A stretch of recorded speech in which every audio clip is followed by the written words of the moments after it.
A black single father walked into his own hotel a few minutes before midnight, gray hoodie, worn jeans, his 7-year-old son asleep on his shoulder, one small hand still wrapped around a stuffed dinosaur. He asked for a room. The clerk behind the desk looked him over once, slowly, and then leaned forward and said, just loud enough for the people nearby to hear, "Sir, this isn't the kind of place you can just walk into." 3 minutes later, that same clerk handed 2 keycards to a well-dressed couple who hadn't made a reservation at all. When the father asked to speak to the manager, he was warned to leave. When he sat down instead, security was called. And in a lobby full of witnesses holding up their phones, not one of them knew that the quiet man being escorted toward the door owned every inch of the marble under their feet. Before the night was over, someone was going to be fired on the spot. And that was going to be the smallest thing that happened to them. If you've ever walked into a room and been judged before you said a single word, this one is for you. Stay with me. Marcus Johnson had not planned to stop here tonight. 3 months abroad had a way of narrowing a man down to the simplest wants. A hot shower.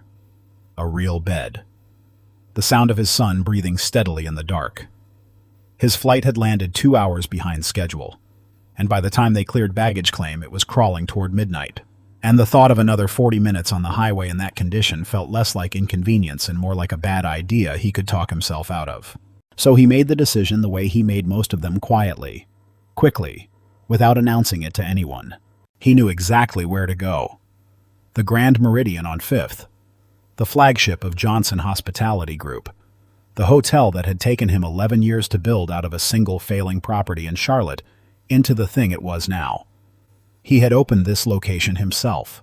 He had cut the ribbon on that marble floor, stood in this exact lobby, and told his team that this building would stand for everything he believed about how people deserve to be treated, not the ones you were trying to impress, but the ones you thought you could afford to ignore.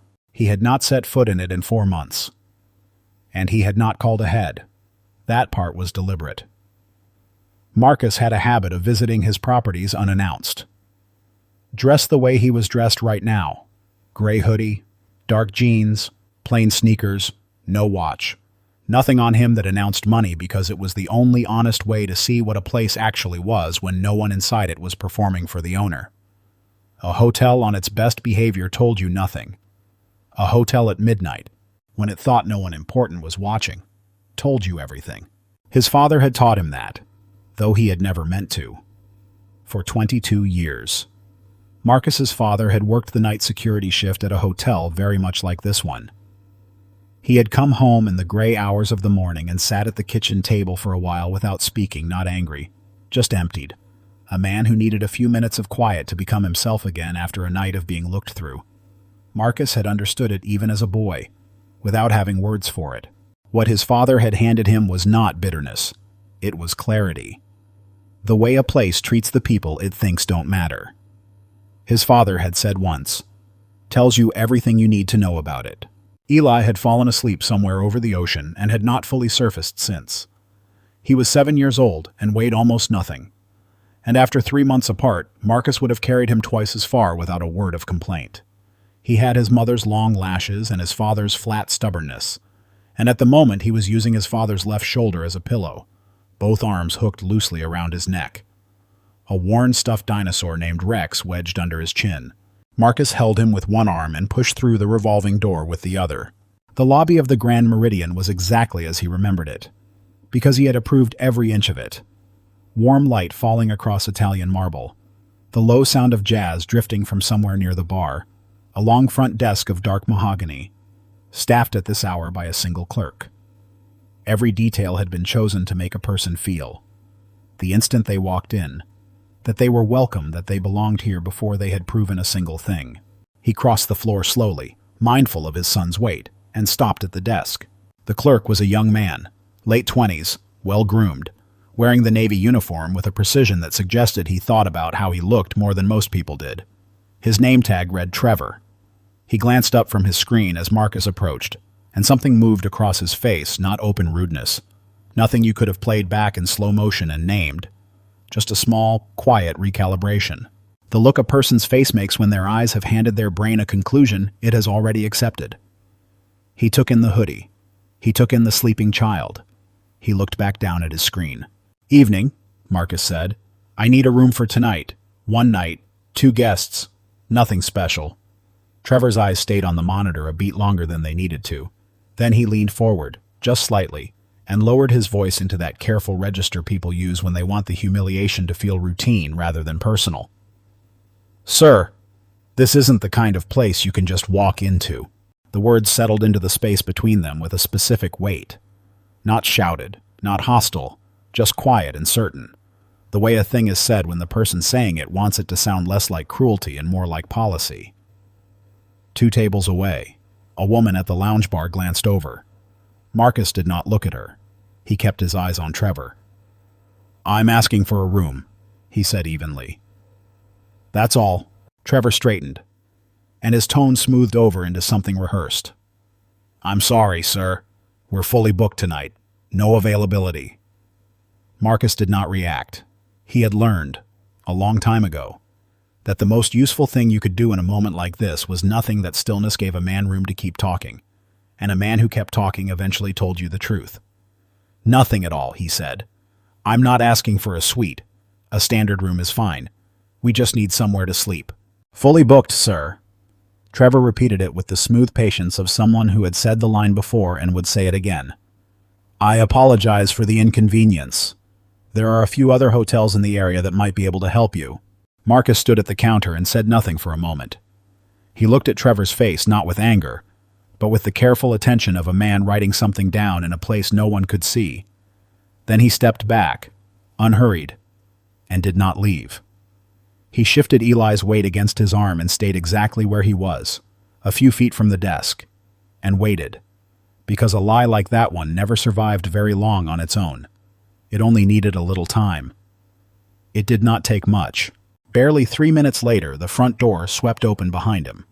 A couple came through it, the man in a good blazer, the woman in a coat that had cost more than most people paid in rent for a month. They moved the way people move when rooms have always been available to them, because in their experience, rooms always were. They had no bags being checked, no reservation confirmation in hand. They were walk-ins, exactly like Marcus. Trevor's whole body changed. His shoulders lifted. His spine came up. The smile that arrived on his face was fast and easy and entirely genuine. Nothing like the flat professionalism he had aimed at Marcus. "Welcome to the Grand Meridian," he said warmly. "Do you have a reservation with us this evening?" They did not. Marcus watched the whole thing without moving. He watched Trevor tap through the same system that had, 90 seconds ago, been fully booked. He watched a standard room appear in it. He watched the card get processed, watched 2 key cards slide across the mahogany with a little flourish of hospitality, watched the couple thank him and drift toward the elevators without ever once being told that this wasn't the kind of place they could just walk into. Marcus said nothing. He didn't need to. The message had been delivered without a single word, and both men standing on either side of that desk understood it perfectly, even if only one of them would ever have admitted it out loud. He stood with it for a moment, and something in him went very quiet and very deliberate. He was not going to say who he was. Not yet. That was the harder discipline, and it was the only one that would actually tell him the truth. If this was happening here at the flagship, the property that was supposed to set the standard for every other building with his name on it, then he needed to see the whole shape of it before he did anything about it. He needed to know how far it went when no one thought there was any reason to stop. Off to the side, at the concierge desk, a young woman had gone still. Her name tag read, Maya. She had watched the couple get their room, and she had watched the man in the gray hoodie watch it too, and though her hand stayed flat on the paperwork in front of her, they had stopped moving entirely. She said nothing. She was not the kind of person, in the structure she worked inside, who got to say anything. But Marcus saw her see it, and he filed that away with everything else. He thought, without wanting to, about his father at the kitchen table in the gray morning light, not speaking. He wondered what happened to the things a man built once he handed them to other people to run. Against his shoulder, Eli stirred. His voice came out small and half asleep, muffled in the fabric of the hoodie. "Daddy, are we at the hotel yet?" Marcus tightened his arm around his son and pressed his hand gently against the boy's back. "We're here, buddy," he said quietly. "Just give me one more minute." He turned back to the desk.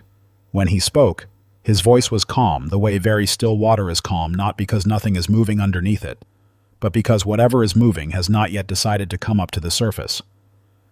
"I'd like to speak with your manager on duty," he said. "Please." Trevor's smooth expression flickered for the first time.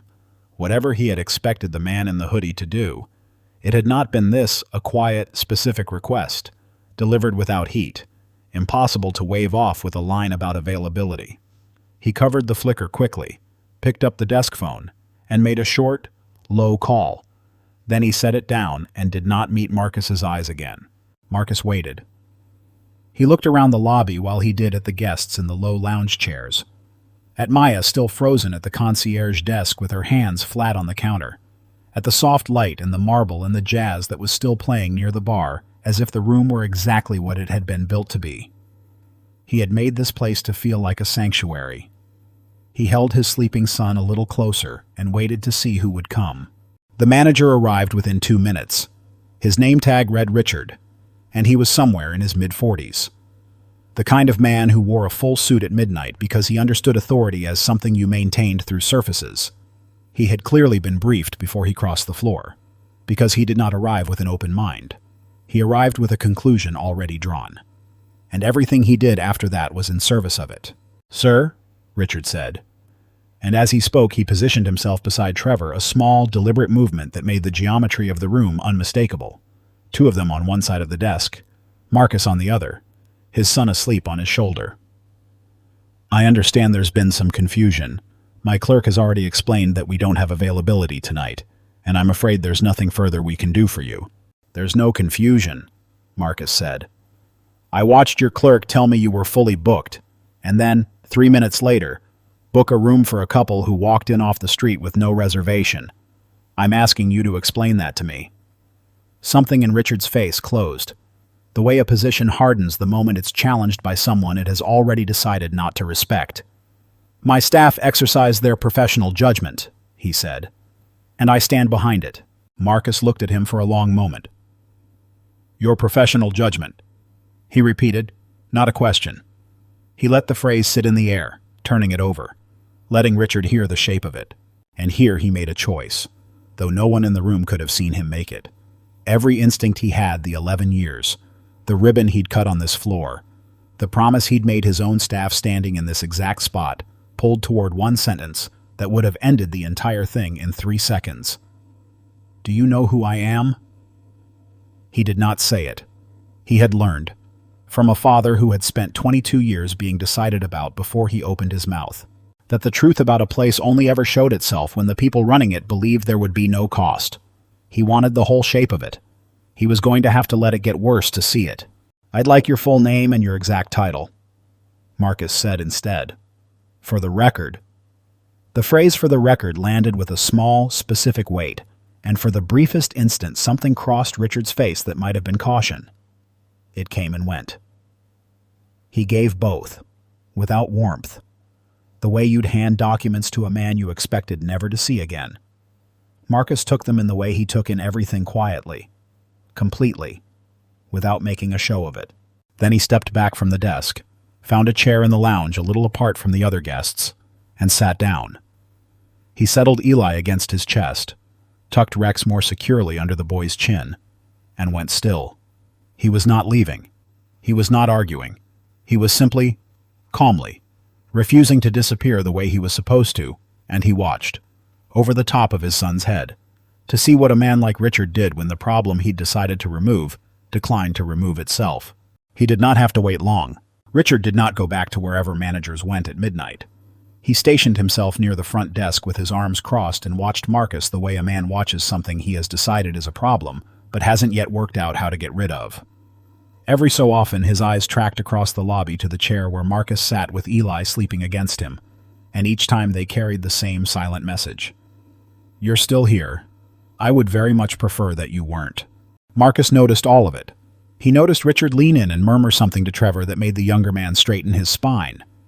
He noticed Maya at the concierge desk, keeping her eyes fixed carefully on the surface in front of her, her hands no longer even pretending to work. He noticed the 2 guests at the lounge bar go quieter over several minutes. their attention drifting toward him without quite committing to it. The lobby had taken on a specific kind of tension, the kind that forms when a room full of people can feel that something is wrong and are each waiting, for their own private reasons, for someone else to be the one to name it. Marcus had felt that tension before. Not here. Not in a building with his name on the deed, but in enough rooms across enough years to recognize the exact shape of it the instant it formed. It was the quiet of people who knew something unfair was happening and had each decided, separately, that it was not their place to say so. He shifted his son's weight and kept watching, and something in him grew heavier and more certain. The way it had the night his father first explained the world to him without meaning to. Richard made his move eventually. He crossed the lobby with the measured stride of a man performing authority rather than possessing it, and stopped a few feet from Marcus's chair, and spoke in the lowered voice people use when they want to sound discreet while making sure the room still hears them. "Sir, I've given you some time, and I'm going to be straightforward with you. This is a private establishment. We've told you we can't accommodate you tonight, and continuing to occupy the lobby after being informed of that isn't something we're prepared to allow." Marcus looked up at him, unhurried. "I'm sitting in a chair," he said, "in a hotel lobby. I haven't raised my voice. I haven't disturbed anyone. I haven't done a single thing that gives you grounds to make me leave." "I'm not asking," Richard said. Something in the room shifted. One of the guests at the bar set down a glass. Maya's head lifted a fraction and then lowered again. Marcus looked at Richard's face at the certainty in it, the complete and untroubled confidence of a man who had never once in his life seriously entertained the possibility that he might be wrong, and felt that older, heavier thing settle in his chest. Not anger, something slower and more deliberate than anger, and far more patient. He could have ended it there, too. He didn't. "Then call security," Marcus said quietly. "I'd like this to be official." For half a second, Richard hesitated, thrown by a man asking to be removed rather than fighting it. Then his jaw set, and he turned and gave a short nod toward the far end of the lobby, where two security guards had apparently been waiting for exactly this signal. They were both large men, and they crossed the marble with the patient heaviness of people who did this often and had stopped feeling much about it. They took up positions on either side of Marcus's chair with the easy coordination of a maneuver they had run many times before. One on his left, one on his right, close enough to make the meaning of it clear to everyone watching. And everyone was watching now. The pretense had thinned out entirely. The two guests at the bar had turned fully toward him. The couple who had gotten their room had paused near the elevators instead of getting into it. And around the edges of the lounge, without fuss, without anyone lifting a device over their head to make a spectacle of it, phones had begun to appear angled low against expensive coats. Screens turned toward the center of the room, small red recording lights blinking like eyes that had decided, one by one, to open. Marcus registered them the way he registered everything. He was not thinking about how the footage would look, though he understood, with the part of his mind that never fully switched off, exactly what it would look like: a black man in a gray hoodie, a sleeping child on his shoulder, two security guards flanking his chair, and a manager standing over him whose face had already decided how this ended. He had built this lobby to be the safest room a tired person could walk into. He sat in the middle of it now with his son and two guards and a slow, cold clarity. And he waited to see how much further Richard was willing to take a thing he did not yet understand he was building brick by brick, in front of 100 cameras against himself. Richard's patience had run all the way out. "This has gone on long enough," he said, and his voice dropped the last of its hospitality. He looked at the guards. "Please, escort them out." The guard on the left moved first. Marcus felt the shift of the man's weight, the shadow of him coming closer, and he began, slowly and carefully, to gather himself and his son to stand, not to comply, but because he was not going to let his boy wake to a stranger's hands anywhere near him. And that was the moment Eli woke up. He came awake the way small children do, not gradually, but all at once, his eyes opening into full alertness and taking in the whole of the scene in a single sweep. The bright lobby, the two large men standing over the chair, the tension locked into his father's shoulders, Richard's face, hard and close. Eli sat up straighter against Marcus's arm, pulled Rex tight against his chest, and looked at the two strangers flanking them with the frank, unguarded attention of a boy who has not yet learned to pretend he doesn't see what he plainly sees. Then he looked directly at Richard. "Why do you want us to leave?" he asked. His voice was clear and unhurried, pitched at the ordinary volume of a child who does not yet know that some questions are supposed to be whispered. It carried further than he meant it to across the lounge to the two guests at the bar, over to the couple still paused by the elevators, to Maya at the concierge desk. Richard did not answer him. He looked at Marcus instead, which was its own kind of answer, and everyone in the room understood it as one. Eli looked at his father, then back at Richard, working the thing through with the slow, serious patience of a 7-year-old who takes questions seriously and expects the world to make sense if he thinks about it hard enough. "It's a hotel," he said, more to himself than to anyone, the way children reason out loud. "A hotel is where people sleep when they're tired." He looked up at Richard again. "We're tired. So why won't you let us? Isn't that the whole thing you're for?" There was no accusation anywhere in it. That was what made it land the way it did. A grown man's challenge could be argued with, deflected, reframed. But a child's plain question, asked sincerely in a quiet room, has nowhere for a lie to hide. It simply set the facts down on the marble floor where everyone could see them, and waited. The room did not recover quickly. The couple by the elevators had both turned fully now. The guests at the bar had stopped pretending to look anywhere else. Even the guard on Marcus's left, the larger of the two. The one who did this for a living shifted his weight in a way that suggested some part of him had just become aware of exactly where he was standing and did not like it. Maya had gone completely still, her eyes fixed on a single point on the counter in front of her. And something in her face had the particular tightness of a person hearing out loud the thing she had been unable to say for the last 20 minutes. Marcus looked down at his son. When he spoke, his voice was level and warm, the voice he used when he needed Eli to understand that the disorder of the world was not the boy's fault and never had been. "You didn't do anything wrong, Eli," he said. "Not one thing. You hear me?"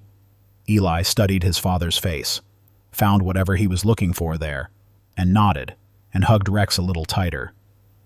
Marcus held his gaze a beat longer, and then he straightened and turned back to Richard. And here was the moment the whole night pivoted on. Though only one man in the room understood it as it happened, Richard's face had changed. The certainty was still there, but under it now was something rawer. And it was not doubt. It was the specific, dangerous irritation of a man who has felt a room turn against him and does not know how to turn it back. The boy's question had drawn every eye to him. It had exposed, in the plainest possible language, the thing he had spent 20 minutes dressing up as policy. And Richard was the kind of man who, when he felt control slipping through his fingers, did not loosen his grip and reconsider. He tightened it. He reached for the one thing that had always worked before, which was more force. He should have stopped. If he had simply gone quiet in that moment, if he had let the child's question sit and taken half a breath, the night would have ended as an ugly misunderstanding, survivable, correctable.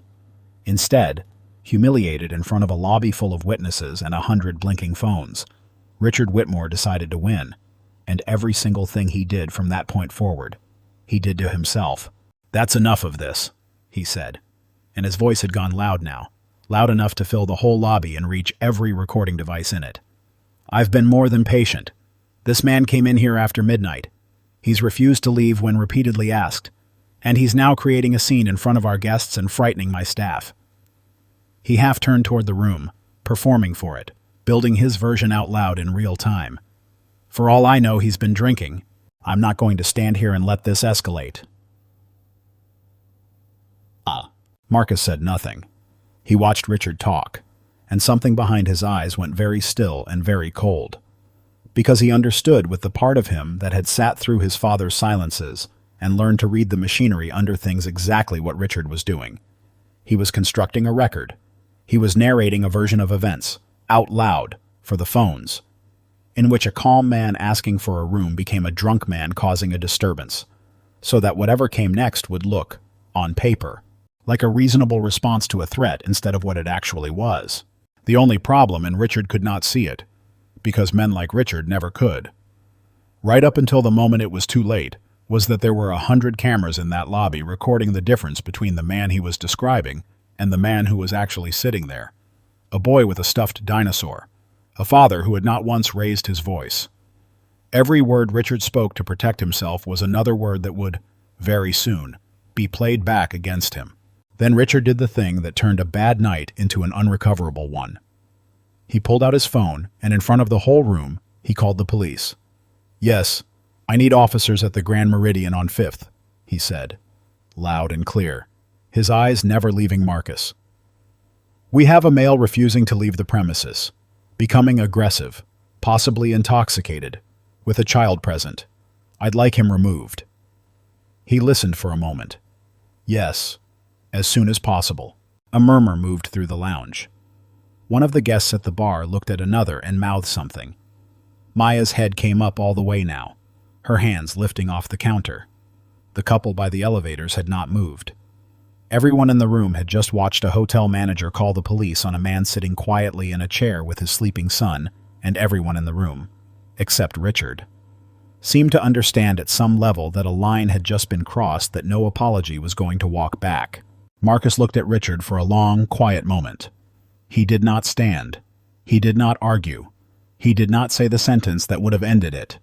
Instead, without hurry, he reached into the pocket of his hoodie and took out his own phone. He found a number. He pressed call. He brought it to his ear. The call lasted less than a minute. He did not lower his voice, exactly, but he spoke evenly enough that the words did not carry across the room 4 short sentences, calm and specific, the tone of a man giving instructions he had given many times before and knew would be followed. Whoever was on the other end did not need much. Marcus listened for perhaps 10 seconds. Then he said a single word Maya was close enough to catch now and ended the call, and slid the phone back into his pocket and rested his hand on his son's shoulder as though nothing at all had happened. 2 calls were racing toward that lobby now. One had gone out to the police, summoned by a manager to remove a man from a chair. The other had gone somewhere no one in the room could see, made by a man in a gray hoodie whose name none of them knew. Only one of those calls was going to matter, and the wrong people were about to find out which. Eli tugged gently on his father's sleeve, his voice small, just for the 2 of them. "Daddy, do we have to go?" Marcus looked down at him. Something in his face had settled into a certainty so complete it was almost gentle. "No, buddy," he said. "We're not going anywhere tonight." Richard heard it and took a step forward. His patience burned all the way down to nothing. "Sir, I am telling you for the last time to get up and—" The elevator chimed. It was a small sound, the kind the lobby made dozens of times a night without a single person noticing. But every person in that room noticed this one. It cut through Richard's sentence and left it unfinished, hanging in the air, and as one. The whole lounge turned toward the bank of elevators at the far side of the marble, where the doors were beginning, slowly, to slide open. A man stepped out of the elevator, and behind him came 2 more. The first was older, silver-haired. In a dark suit he had clearly pulled on in a hurry, the collar not quite straightened.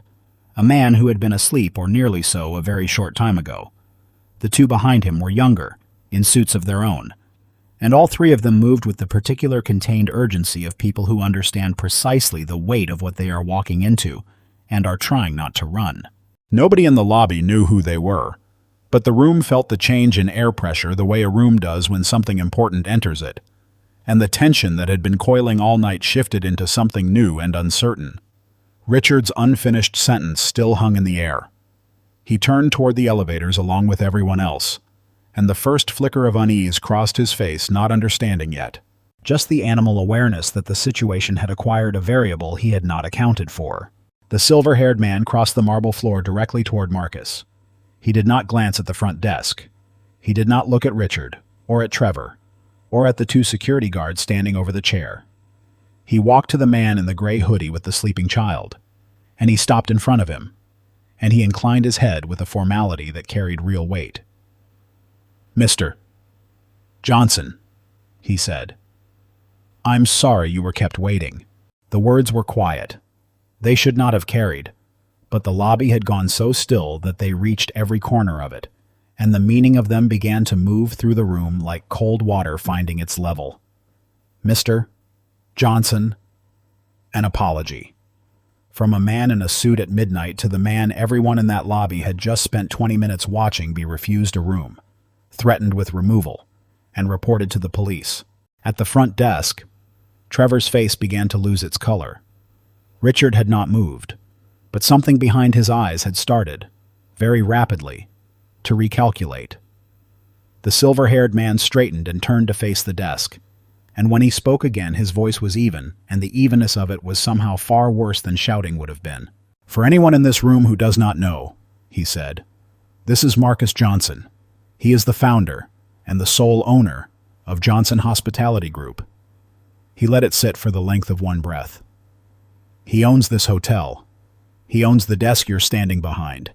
He owns the chairs you've had your guests sitting in, and the uniforms you're wearing, and the contracts that decide whether any of you still work here in the morning."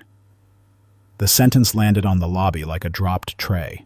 Trevor made a small sound and put both hands flat on the mahogany counter, as if he had suddenly needed it to hold himself upright. The two security guards, without being told, stepped back from Marcus's chair, an instinctive, involuntary movement, the body creating distance from a situation that had just fundamentally changed shape underneath them.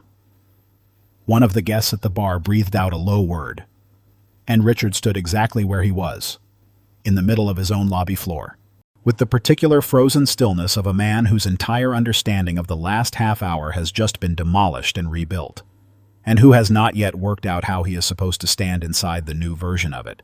Marcus said nothing yet. He had not moved from his chair. He sat with his son against his shoulder and looked at the room, taking it in the way he took in everything, not with triumph, not with the satisfaction of a man who has just won something, but with the slow, complete attention of a man taking inventory of exactly what had happened and exactly who each person in the room had chosen to be when they thought it cost them nothing. Eli looked up at the silver-haired man. Then he looked at his father. Then back at the man in the suit, turning it over with the same serious, methodical attention he brought to everything, working out the shape of what he had just heard. He tugged once on his father's sleeve. "Daddy," he whispered, though the room was quiet enough now that the whisper reached farther than he knew. "Do you know this man?" And for the first time since they had pushed through the revolving door 2 hours before, something in Marcus's face softened all the way through. The stillness he had been holding since the moment Trevor first looked him over eased, just slightly, the way a held breath eases. He put his arm around his son and drew him in close against his side, and he looked down at the boy with the stuffed dinosaur, and the corner of his mouth moved. "Yeah, buddy," he said quietly. "I know this man." The silver-haired man, his name was Thomas Webb, and he was the chief executive of Johnson Hospitality Group. And he had run the length of the executive floor and taken the first elevator down the instant a phone call reached him 4 minutes earlier from a man in a gray hoodie who had said 4 short sentences and one final word, allowed himself, for just a moment, the smallest and most tired of smiles. Then it was gone, and he stepped back, and the room belonged to Marcus again. For a long moment, nobody moved. That was the thing Marcus noticed most in the seconds after Thomas finished speaking, the total absence of motion in a room that, only minutes before, had been building towards something loud and certain. Richard in the center of the floor, Trevor gripping the counter, the guards a careful distance away now, hands loose at their sides. The expressions of men who had just understood that they had followed the wrong order in front of 100 witnesses. Even the guests who had been recording had lowered their phones a few inches, caught between the instinct to keep documenting and the sense that whatever was happening now was too large for a screen to sit between them and it. Richard found his voice first, which was either brave or foolish, and was, in this case, probably both. "Mr. Johnson," he said, and the words came out fast. "I want to explain we had no way of knowing the circumstances. We couldn't have..." Each sentence started with confidence and ran out of it before it reached the end. He was not, strictly speaking, lying. He truly had not known who Marcus was, but Marcus had spent enough of his life in enough rooms to understand the thing that Richard, somewhere underneath all his scrambling, understood too, that not knowing was not the same as not being responsible, and that this was, in fact, the entire point. The whole case against Richard was built precisely on the fact that he had not known. He had not known. And so he had shown Marcus exactly what he did to a man he was free to dismiss, which was why none of his sentences could find their endings. Marcus let him talk. He did not interrupt, did not change his expression, did not give Richard anything to push against or cling to. He simply listened, patient and unmoving, until the words ran all the way out and Richard stood there with nothing left to say and the silence closed over him. Only then did Marcus stand. He rose slowly, carefully, keeping Eli tucked against his side, and he handed Rex back into the boy's arms. And he looked at the manager across the quiet floor of the lobby he had built. He opened his mouth to speak. And that was when the front doors of the Grand Meridian swung open, and the cold night air rolled in across the marble, and 2 uniformed police officers stepped through the entrance summoned, 20 minutes earlier, by Richard Whitmore himself, to remove a dangerous man from the premises. For 1/2 second, something like relief moved across Richard's face. He had called them. They had come. Some part of him, even now, still believed the men in uniform were arriving on his side. They were not. And the reason why had already been set in motion by 4 quiet sentences and a single word. Now that Richard had watched Marcus speak into a phone and had been too certain of his own power to understand, the 2 officers came a few steps into the lobby and stopped, taking the room in the way trained people do, reading the geography of it before committing to a version of events. And the geography did not match the call they had been sent to answer. They had been dispatched to a disturbance, an aggressive, possibly intoxicated man refusing to leave, a child at risk. What they found was a lobby gone completely silent, a man in a gray hoodie standing calmly with a 7-year-old and a stuffed dinosaur, a manager frozen in the center of the floor, a company's chief executive at the man's side, and 100 phones held low, still recording. Nothing in the room was on fire except the thing no one had said out loud yet. Richard moved toward them fast, relief and authority pulling his voice back up. "Officers, thank you. This is the individual. He's refused to leave. He's been aggressive with my staff." And, "Which staff?" the older officer asked. Not unkindly. "Just precisely." Richard opened his mouth and found that the honest answer to the question was a problem. No one had been touched. No one had been threatened. The only raised voice in 2 hours of footage was his own. Thomas Webb stepped forward before Richard could assemble something. "Officers, I'm Thomas Webb, chief executive of the company that owns this hotel. Our general counsel is on the line and on her way now." He said it evenly, the way a man says a thing he wants entered accurately into the record. "I want to be very clear on behalf of the company about what actually happened here tonight, because a report was made to you that does not match it, and there is video, a great deal of video." That was the moment the machinery Richard had built all night finished turning, and turned on him.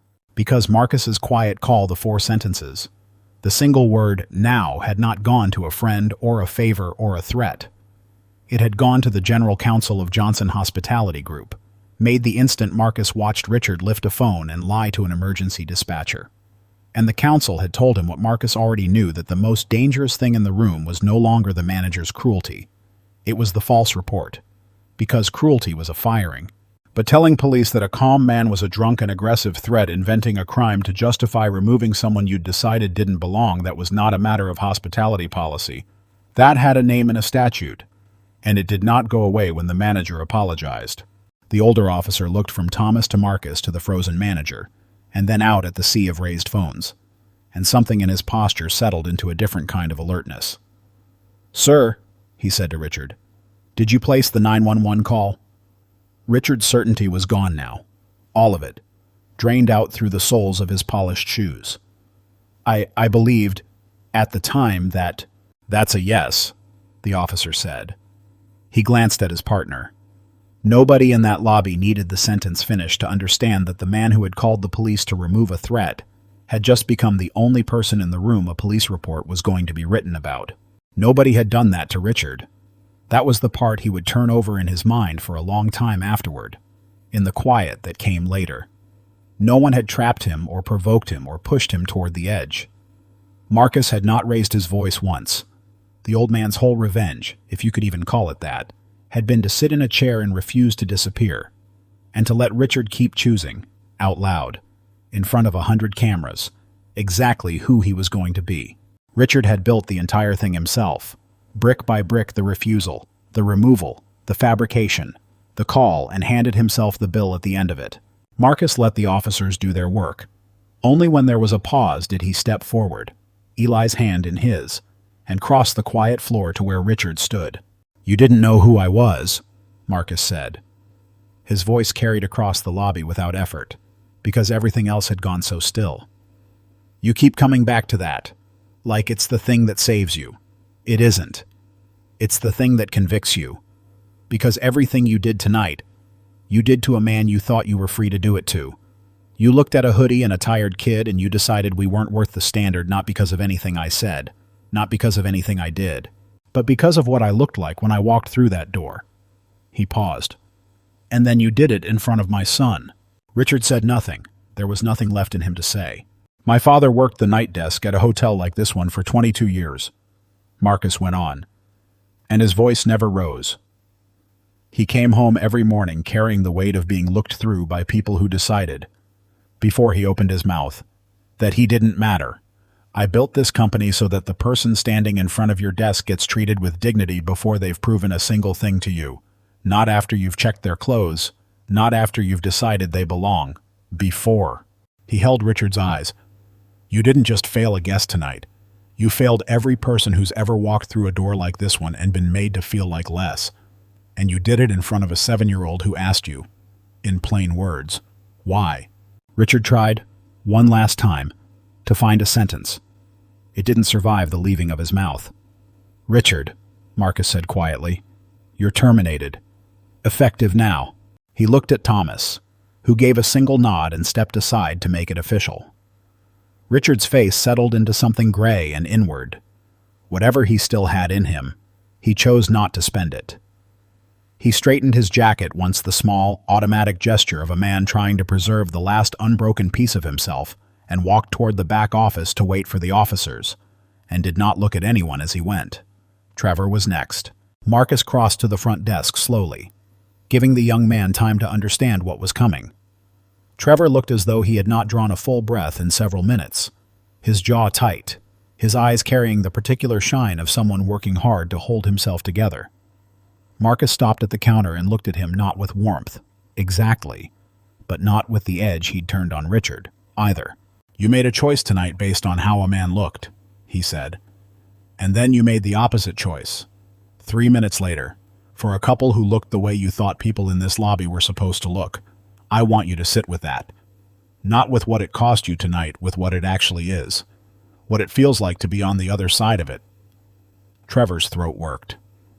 "Sir, I'm not ending your career here," Marcus said, and something in Trevor's face broke open at that, relief and shame arriving in the same breath. "But you're going into a retraining program, not skills, values. You're going to spend real time understanding what this work is, and who it's for, and what that desk means to the person standing on the other side of it. If you come out the other end and still want to be here, the door is open." He held the young man's gaze. "But tonight does not happen again. Not here. Not to anyone. Do you understand me?" "Yes, sir," Trevor said. It was quiet, but it was real. "I understand." Marcus turned and walked to the concierge desk, where Maya had stood motionless through all of it, her hands flat on the counter, her expression carrying the specific tension of a person waiting to learn whether she was about to be swept up in the punishment for something she hadn't done. He stopped in front of her and lowered his voice so that it was only for her. "You saw it," he said. "From the first minute. You knew something was wrong, and the way this place was built, you didn't feel like you could say so. I understand exactly why. That's not a failure in you. That's a failure in the people who built the room so that the person who saw the truth had no power to act on it. That's on leadership. That's on me." Maya opened her mouth, and he went on before she could apologize for something that was never hers to carry. "But I watched you tonight," Marcus said. "I watched you track every second of it. I watched something in you recognize where the line was, even when the structure here made sure you couldn't cross it. That matters more than you know. Starting tomorrow, you're moving into a supervisory role in guest services because I need people in positions where they can actually act on what they already know is right. I have plenty of people who follow the rules. I need the ones who can see. Maya looked at him for a moment, and her expression moved through several things before it settled into something that lived between relief and resolve. I won't let you down, she said. I know, Marcus said simply. That's the whole reason I'm asking. Marcus turned back to face the room. The guests who remained were watching him openly now. No pretense, no phones raised, just people waiting to hear what came next. He spoke without preamble, the way he had learned to speak when the thing he needed to say did not improve with decoration. I've been building hotels for a long time, he said, and there's exactly one standard I have never once been willing to negotiate on. Every person who walks through our doors gets treated with respect, not based on what they're wearing, not based on what they look like, not based on whether they seem to whoever happens to be standing at the desk that night, like the kind of person who belongs in a place like this. Every person. Every time. No exceptions. He looked around the lobby slowly at the desk, at the bar, at the marble floor beneath his feet. The floor his own father had spent 22 years working near and had never once been allowed to cross as anything other than staff. If there's anyone here who can't stand behind that, Marcus said, I would genuinely rather you find somewhere else to work, not as a threat, just as the truth of what this company is. The room held the words, and then, into the quiet, came a small voice from just beside him. Eli had stood through the entire thing with Rex tucked under one arm and the earnest, focused expression of a 7-year-old determined to understand the world correctly. He looked up at his father now and tugged once on his hand. Daddy, he said, can we get our room now? I'm really tired. It moved through the lobby like something set loose, not quite laughter, but the thing that stands next to it. The sound a room full of people makes when a long-held tension finally finds a door to leave through. Even Thomas Webb pressed his lips together against a smile.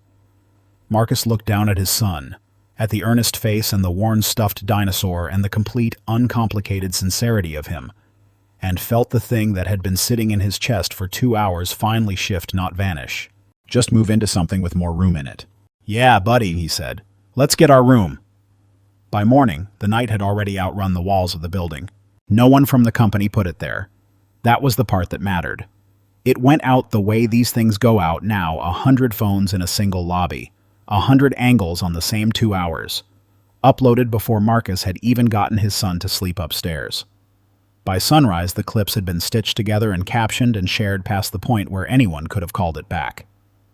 People watched a manager tell a tired man he wasn't the kind of person who could just walk in. They watched him book a room for a couple who walked in off the street 90 seconds later. They watched him call the police on a 7-year-old and his father. And they watched a man in a plain gray hoodie turn out to own the marble under all of it. The internet did what it does. It was merciless. And it was not wrong. The consequences did not arrive as a single blow. They arrived as a series of separate ones, each finding its own address. Richard Whitmore's ending had the least to do with anyone but himself. The termination was the smallest part of it. The false report he had made to a 911 dispatcher, the invented crime. The drunk and aggressive man who existed nowhere except in his own attempt to justify what he'd already decided to do, became a matter for the same officers he had called to save him. He spent the following weeks learning, slowly and expensively, the difference between a firing and a filing. His name traveled through the hospitality industry the way a warning travels. That's the manager from the Grand Meridian, the one who called the cops on the owner and his kid. No serious property in the city returned his calls. He had spent a career maintaining authority through surfaces, and in one night he had shown, on 100 cameras, that there was nothing underneath the suit but a man who mistook cruelty for standards. The 2 security guards, facing questions of their own about their part in it, did the arithmetic fast and told the truth that they had been ordered into position and had followed the order, and that something in the room had told them the order was wrong, even as they obeyed it. The recordings backed every word. They kept their footing by finally saying, on the record, what they should have said in the lobby. Trevor did the retraining. He could have treated it as a box to check, a humiliation to survive and forget. He didn't. Something about a 7-year-old asking him, in plain words, whether helping people wasn't the whole point of the job had lodged somewhere it wouldn't come loose. He came out the other side quieter and better at the work, the way people sometimes do when they are handed the rare gift of seeing themselves clearly and given a second chance to become someone else. And Maya became the thing the night had revealed she already was. 3 months later, on a quiet Tuesday afternoon, a family came through the revolving doors of the Grand Meridian. 2 tired parents dressed for comfort rather than for impressions. 2 kids trailing behind them, one of them dragging an overstuffed backpack and refusing all help with the absolute conviction of a child who has decided this is a matter of principle. Maya was at the front of the house when they came in. She crossed the lobby to meet them before they reached the desk, introduced herself by name, and asked how she could make their stay easy. She did not glance at their luggage or their shoes. She looked at them, at the tired eyes and the stubborn kid, and she smiled the way people smile when they actually mean it. Within 2 minutes, the parents' shoulders had come down. Within 5, even the boy with the backpack had let someone carry it. The company changed the thing that had made the whole night possible in the first place. The policy that had let a guest be judged, refused, and reported on a single employee's say-so was torn out at the root. In its place went a written rule: no guest searched, removed, or refused on one person's word, ever, and Thomas Webb had a copy of it framed and hung by the front desk of every property in the group, where everyone standing behind the counter would have to see it every day. And in the far corner of that same lobby, 3 months on, Marcus stood with Eli beside him. He had come for a scheduled visit this time, in a jacket instead of a hoodie. Though Eli had still brought Rex, they had been there 10 minutes. And Marcus had not announced himself to the floor, because he wanted to see this first, just the ordinary work of the place, the everyday version of the thing he had spent his whole life trying to build. Eli watched Maya lead the tired family toward the desk. He watched the kids light up at something she said. Then he looked up at his father. "Is that what it's supposed to look like?" he asked.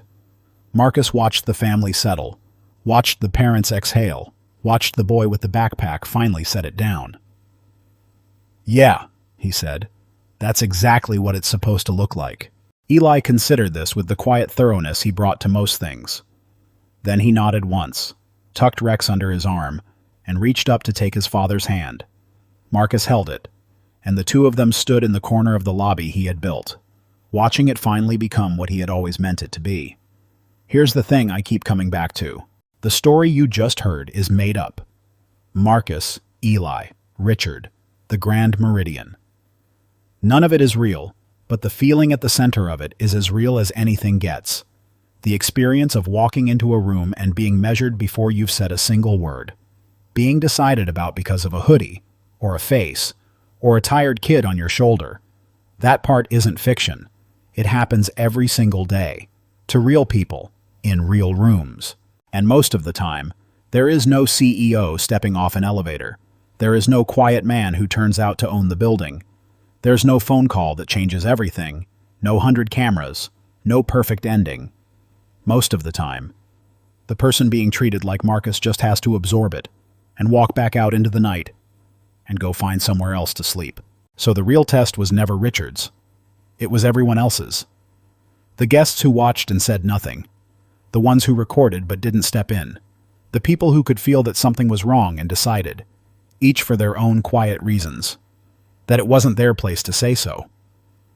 Because that's the part of the story we actually get to choose, not in a fictional lobby, but in our own rooms. In the ordinary moments when someone in front of us is being made to feel like less.